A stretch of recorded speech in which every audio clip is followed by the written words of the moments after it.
बिस्मिल्लाहिर्रहमानिर्रहीम। अस्सलाम वालेकुम। मैं हूं शाहिद नज़ीर और आप देख रहे हैं मेरा यूट्यूब चैनल मेरे संग। हारून रशीद पाँचवें और मशहूर तरीन अब्बासी खलीफा थे। उनका दौर साइंसी, सकाफ़ती और मजहबी रवादारी का दौर कहलाता है। उनके दौर हुकूमत में मुख्तलिफ फ़नून और मौसीकी ने भी अरूज हासिल किया। उनका दरबार इतना शानदार था कि मरूफ किताब अल्फ लैला शायद उन्हीं के दरबार से मुतासर होकर लिखी गई। हारून एक आदिल बादशाह था जो रातों को बेस बदल कर शहर की गलियों में चक्कर लगाकर अवाम के मसाइल मालूम करता। हारून इल्म, शायरी और मौसीकी से शगफ रखने के अलावा खुद एक आलिम दीन और शायर भी थे। उन्हें जब भी कभी किसी आलिम दीन का अपनी सल्तनत या किसी दूसरी सल्तनत में पता चलता तो उसे अपने दरबार में ज़रूर तलब करता। उसके दौरे हुकूमत में खिलाफत अब्बासिया के चीन और फ्रांस के साथ सफारती तल्लुकात कायम हुए। नाज़रीन, खलीफा हारून रशीद के नाम से आप बखूबी वाकिफ़ होंगे और उनसे मंसूब किस्से आपने बारहा सुने होंगे। उन्हीं में से एक दिलचस्प और दनाई से भरपूर किस्सा मैं आपके साथ शेयर करता हूँ। हारून रशीद के दौर में एक बार बहुत बड़ा कहत पड़ गया। इस कहत के असरात समरकंद से लेकर बगदाद तक और कूफा से लेकर मराकश तक ज़ाहिर होने लगे। हारून ने इस कहत से निपटने के लिए तमाम तदबीरें आजमा ली।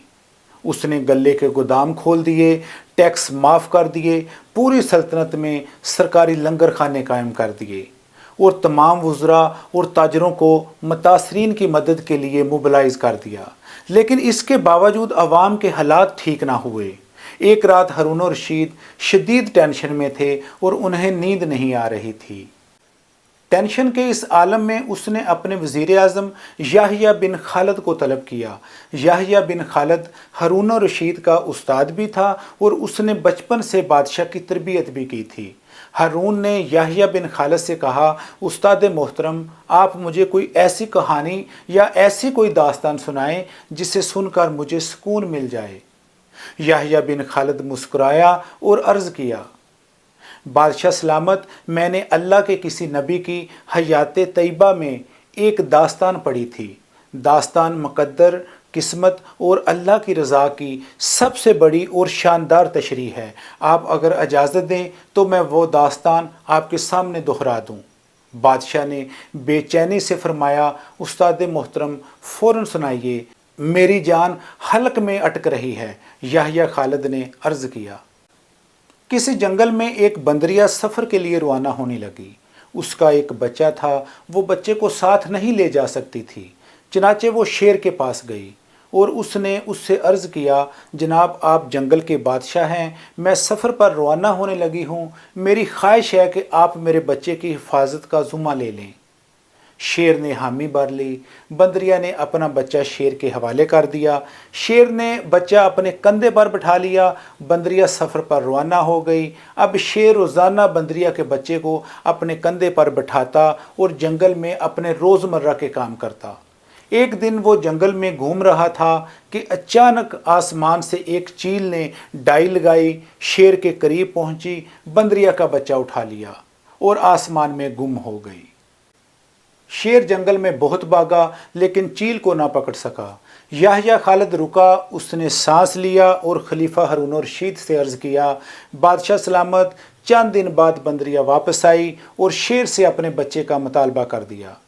शेर ने शर्मिंदगी से जवाब दिया, तुम्हारा बच्चा तो चील ले गई है। बंदरिया को गुस्सा आ गया। उसने चिल्लाकर कहा, तुम कैसे बादशाह हो? तुम एक अमानत की हिफाजत नहीं कर सके, तुम इस सारे जंगल का निज़ाम कैसे चलाओगे?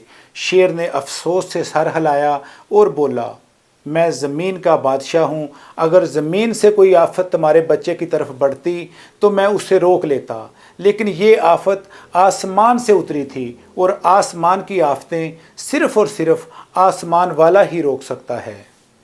ये कहानी सुनाने के बाद याहिया बिन खालिद ने हारून रशीद से अर्ज़ किया, बादशाह सलामत, कहत कि ये आफत भी अगर ज़मीन से निकली होती तो आप इसे रोक लेते। ये आसमान का अज़ाब है, इससे सिर्फ़ और सिर्फ अल्लाह ताला रोक सकता है। चनाचे आप इसे रुकवाने के लिए बादशाह ना बने बल्कि फ़कीर बने, ये आफत खुद ब खुद रुक जाएगी। دنیا میں آفتیں دو قسم کی ہوتی ہیں، آسمانی آفتیں اور زمینی آفتیں۔ آسمانی آفت سے بچنے کے لیے اللہ تعالیٰ کا راضی ہونا بہت ضروری ہوتا ہے، جبکہ زمینی آفت سے بچاؤ کے لیے انسانوں کا متحد ہونا، وسائل کا بھرپور استعمال اور حکمرانوں کا اخلاص درکار ہوتا ہے۔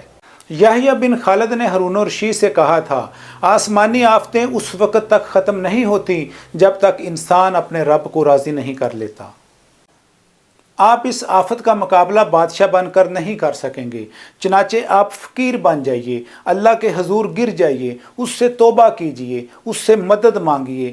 دنیا کے تمام مسائل اور ان کے حل کے درمیان صرف اور صرف اتنا فاصلہ ہوتا ہے جتنا ماتھے اور جائے نماز میں ہوتا ہے، لیکن افسوس ہم اپنے مسائل کے حل کے لیے 7 سمندر پار تو جا سکتے ہیں، لیکن ماتھے اور جائے نماز کے درمیان موجود چند انچ کا فاصلہ طے نہیں کر سکتے۔ ناظرین، اگر آپ کو میری ویڈیو اچھی لگے تو میرے چینل کو سبسکرائب کریں، لائک کریں اور کمنٹ کریں۔ نیکسٹ ویڈیو تک اللہ حافظ۔